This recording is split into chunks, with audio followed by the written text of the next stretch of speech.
3 अगस्त 2022 को Saudi Arabian oil company Aramco और China petroleum and chemical corporation Sinopec ने एक एग्रीमेंट साइन किया, जिसके मुताबिक दोनों कंट्रीज एक दूसरे को बहुत ही क्रिटिकल फ्रंट्स पे सपोर्ट करेंगे। इसी एग्रीमेंट में ये भी डिस्कस हुआ कि बहुत जल्द सऊदी अरब चाइना को डॉलर्स के बजाय चाइनीज युआन में पेट्रोल बेचेगा। 5 अक्टूबर 2022 को अमेरिका के बार बार रिक्वेस्ट करने के बावजूद ओपेक ने सऊदी अरब के कहने पर अपनी daily oil production 2 million barrel से कम करने का ऐलान कर दिया। इस ऑयल प्रोडक्शन कम करने का मकसद था ऑयल प्राइस बढ़ाना, जिसका सबसे ज्यादा फायदा रशिया को होने वाला है। इन दो वाकयात ने वॉशिंगटन को हिला कर रख दिया। अमेरिका और सऊदी अरब के रिलेशंस इस वक्त बहुत शदीद तनाव का शिकार हैं। सऊदी अरब ने पहले ही रशिया यूक्रेन वॉर में ओपनली रशिया को सपोर्ट किया है और इस पे भी जलती पे तेल का काम किया है सऊदी क्राउन प्रिंस मोहम्मद बिन सलमान ने, जिन्होंने ओपेक के डिसीजन के बाद कहा है कि अमेरिका सऊदी अरब के बहुत से पार्टनर्स की तरह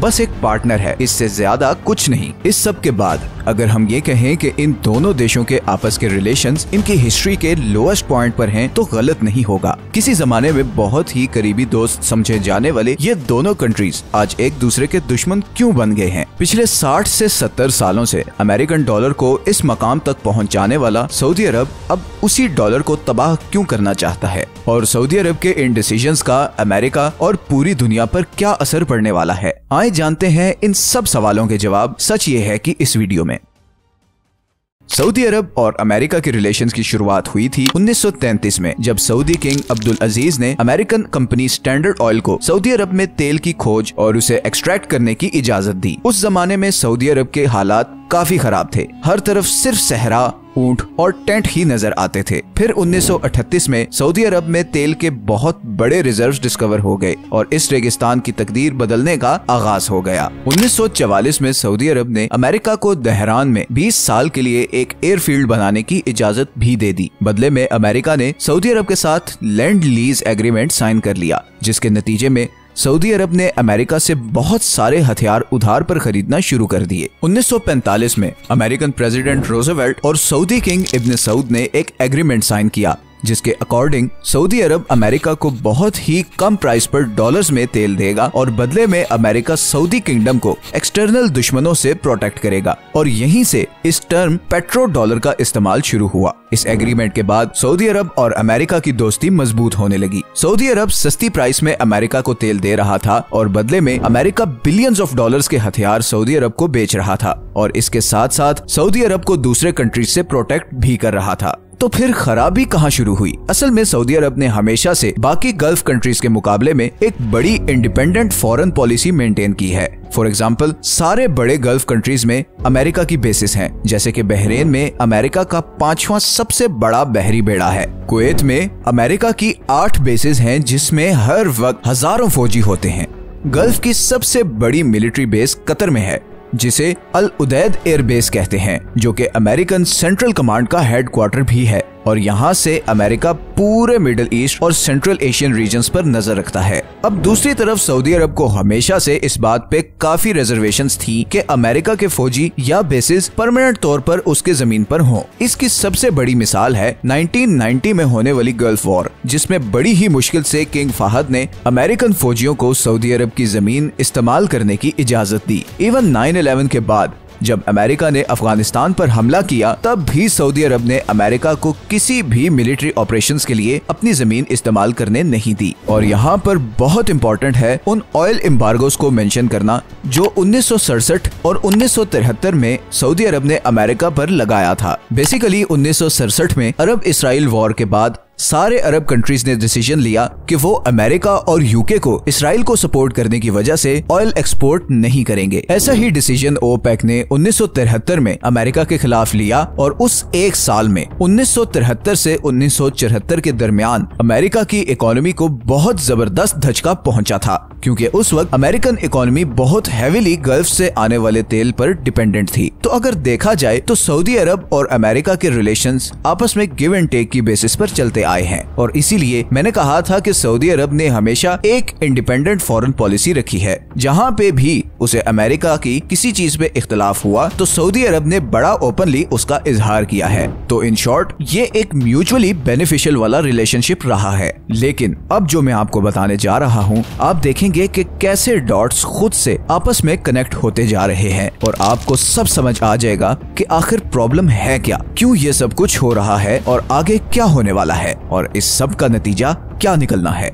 इस रिलेशन में ज्यादा खराबी आना शुरू हुई 2014 के बाद से, जब बराक ओबामा ने ईरान के साथ न्यूक्लियर प्रोग्राम पर दोबारा बातचीत शुरू की। असल में 2014 में जब ये बात शुरू हुई तो सऊदी अरब को ये महसूस हुआ कि अमेरिका ने पहले उसे ईरान के खिलाफ सालों इस्तेमाल किया और अब खुद से उससे डील करने जा रहा है। सऊदीज की नजर में ओबामा एडमिनिस्ट्रेशन डबल गेम कर रही थी। एक तरफ वो अरब स्प्रिंग को बैक कर रही थी, ईरान से न्यूक्लियर डील कर रही थी, और दूसरी ही तरफ वो सऊदी से अपनी अनकंडीशनल सपोर्ट भी डिमांड कर रहे थे। इन्हीं खराब होते रिलेशंस की आग मजीद भड़काई जो बाइडन ने, जब उसने जर्नलिस्ट जमाल खशोगी के कत्ल में सऊदी क्राउन प्रिंस को डायरेक्टली कसूरवार ठहराते हुए काफी क्रिटिसाइज किया। अब सऊदी अरब में पिछले कुछ सालों में डायनेमिक्स काफी चेंज हो गए हैं और उसकी वजह है प्रिंस मोहम्मद बिन सलमान। मोहम्मद बिन सलमान को एक अनट्रेडिशनल और रेवोल्यूशनरी लीडर कहा जाता है, क्योंकि वो ऐसे स्टेप्स ले रहे हैं जो इससे पहले किसी सऊदी लीडर ने नहीं लिए। चाहे वो 2019 में शुरू होने वाली बहुत बड़ी एंटी करप्शन मूवमेंट हो, जिसमें बहुत सारे सऊदी बिलियनियर्स को अरेस्ट किया गया,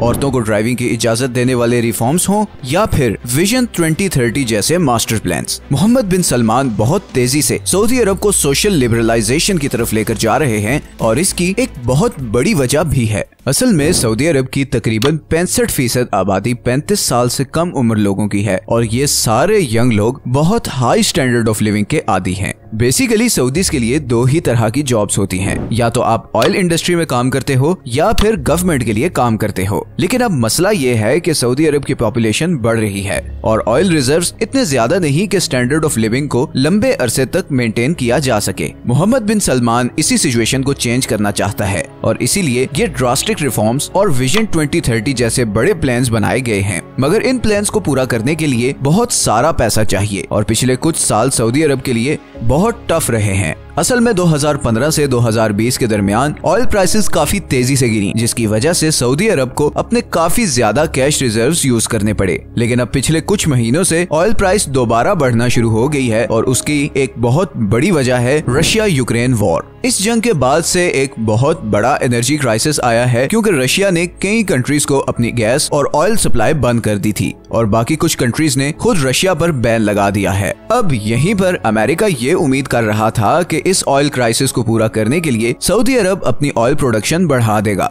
मगर उसने ऐसा कुछ नहीं किया। क्यों नहीं किया ये मैं आगे चलकर आपको बताता हूँ, मगर इस डिसीजन की वजह से ऑयल की प्राइसेस कुछ महीनों में ही डबल हो गई और तकरीबन सारा यूरोप अब गैस और ऑयल इंपोर्ट करने के लिए गल्फ की तरफ देख रहा है। अरामको की शेयर प्राइस इस वक्त पीक पर है और वो इस वक्त स्टॉक एक्सचेंज में एप्पल से भी ज्यादा वैल्यूएबल कंपनी बन चुकी है। बल्कि सऊदी गवर्नमेंट तो ये सोच रही है कि अरामको के शेयर्स बेचकर और कैपिटल इकट्ठा किया जाए। अगर ऑयल की प्राइसेस इसी तरह बढ़ती रही तो सिर्फ 2022 ही में सऊदी अरब की ऑयल सेल 280 बिलियन डॉलर्स तक जा सकती है और ये इतने ज्यादा पैसे हैं कि विजन 2030 जैसे प्लान्स को पूरा करना शायद सऊदी अरब के लिए ज्यादा मुश्किल ना हो। इसी तरह अगर अगले कुछ साल रशिया पर सैंक्शंस लगी रही तो अगले 3 से 4 साल सऊदी अरब के लिए फाइनेंशियली बहुत जबरदस्त होने वाले हैं। लेकिन यहाँ तक तो चीजें काफी स्मूथ नजर आ रही हैं। असल प्रॉब्लम आती है उस स्टेप को लेकर जो सऊदी अरब आगे उठाने जा रहा है और वो है पेट्रो डॉलर को पेट्रो युआन से रिप्लेस करना,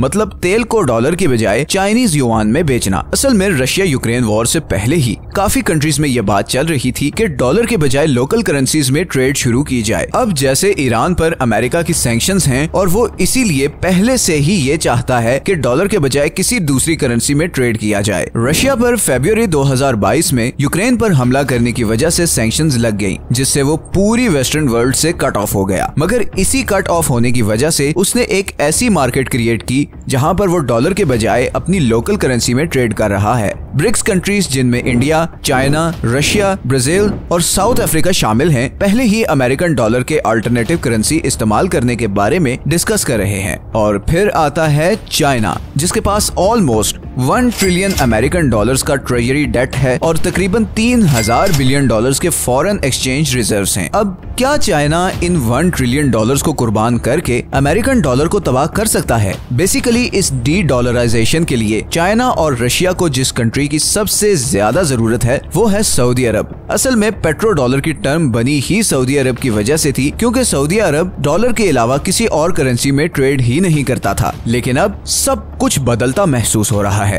अभी अक्टूबर 2022 में जो चाइना और सऊदी अरब के बीच अंडरस्टैंडिंग डेवलप हुई है, अगर उस पर अमल हो गया और सऊदी अरब ने पेट्रोल को डॉलर के बजाय चाइनीज युआन में बेचना शुरू कर दिया, तो अमेरिका की इकोनॉमी बुरी तरह हिल कर रह जाएगी। डॉलर अपनी वैल्यू बहुत तेजी से खो देगा और अमेरिका की स्टॉक मार्केट्स बहुत बुरी तरह क्रैश कर जाएंगी। लेकिन यहीं पर एक बहुत डेंजरस पॉइंट आता है और वो है अमेरिका का रिएक्शन। सबसे पहले एक बहुत इंपॉर्टेंट चीज मैं आपको बता दूं कि मोहम्मद बिन सलमान को अमेरिका में कोई खास पसंद नहीं किया जाता। अमेरिकन थिंक टैंक्स के मुताबिक मोहम्मद बिन सलमान एक बहुत नार्सिसिस्टिक पर्सनैलिटी के मालिक हैं और अमेरिका के लिए उन्हें कंट्रोल करना बहुत मुश्किल हो रहा है। अब इसकी बहुत सी एग्जांपल्स हैं, जैसे कि अमेरिका के खबरदार करने के बावजूद मोहम्मद बिन सलमान ने यमन वॉर में पार्टिसिपेट किया, जमाल खशोगी का मर्डर और फिर बहुत सी ओकेजन्स पर अमेरिका को ऑयल पॉलिसी के जरिए ब्लैकमेल करना और इवन 2017 में जिस तरह एक साइलेंट कू के जरिए एक्स क्राउन प्रिंस मोहम्मद बिन नाइफ को, जिसके अमेरिका से बहुत अच्छे रिलेशंस थे, रास्ते से हटाया गया, वो अमेरिका के नजदीक एक बहुत बड़ा रेड फ्लैग था।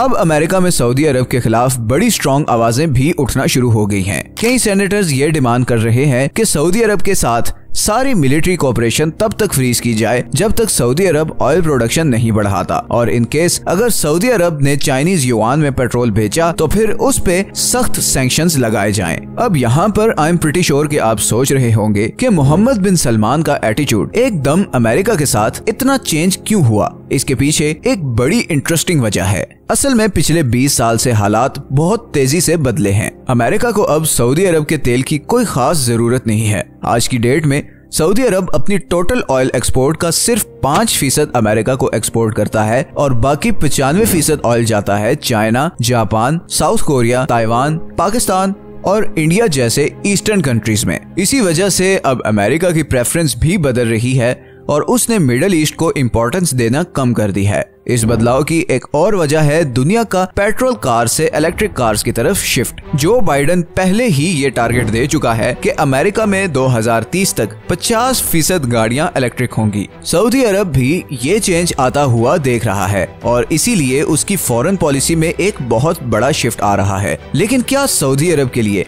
अमेरिका से जान छुड़ाना इतना आसान है? असल में ये चीज मोहम्मद बिन सलमान को जितनी भी बुरी लगे, मगर फिलहाल सऊदी अरब के लिए अमेरिका की सपोर्ट बहुत जरूरी है और उसकी कुछ बहुत जबरदस्त रीजंस हैं। सबसे पहले तो ये कि सऊदी अरब का बहुत सारा पैसा अमेरिका में पड़ा हुआ है। ये तकरीबन 800 बिलियन डॉलर्स बनते हैं और अमेरिका चाहे तो ये सारा पैसा फ्रीज कर सकता है, मगर जाहिर है उसमें सऊदी अरब की तरफ से भी जबरदस्त रिटेलिएशन आने का चांस है। दूसरी तरफ आप ये सोच रहे होंगे कि अगर ये 800 बिलियन डॉलर सऊदी अरब अमेरिका से निकाल ले तो अमेरिका को भी ठीक ठाक नुकसान होगा। लेकिन मसला ये है कि फिलहाल सऊदी अरब के पास बहुत कम ऑप्शंस हैं जहां वो ये पैसा अमेरिका से निकाल कर लगा सकता है। इतनी बड़ी मार्केट्स और कंपनीज बहुत कम कंट्रीज में हैं। इसके अलावा सऊदी अरब की सारी फौजी ताकत अमेरिका पे डिपेंडेंट है। 2015 से 2019 के दरमियान सऊदी अरब की टोटल मिलिट्री परचेजेस का 73% अमेरिकन कंपनी से था। 2008 से 2020 तक सऊदी अरब तकरीबन 145 बिलियन डॉलर अमेरिकन हथियारों को खरीदने पर खर्च कर चुका है। अब अगर सऊदी अरब अमेरिका से दूर होता है तो उसे कोई ऑल्टरनेटिव चाहिए, कोई ऐसा कंट्री जो उसे अमेरिका की लेवल की टेक्नोलॉजी और प्राइस पर हथियार दे सके। ये सब जाहिर है इतना आसान नहीं होगा।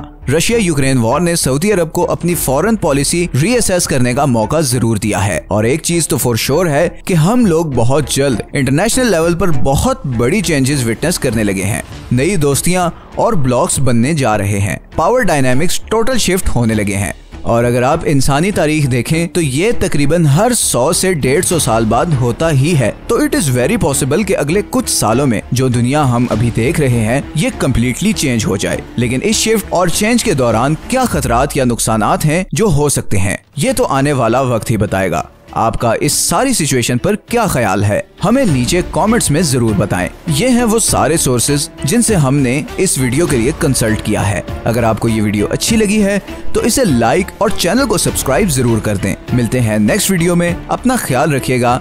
अल्लाह हाफिज।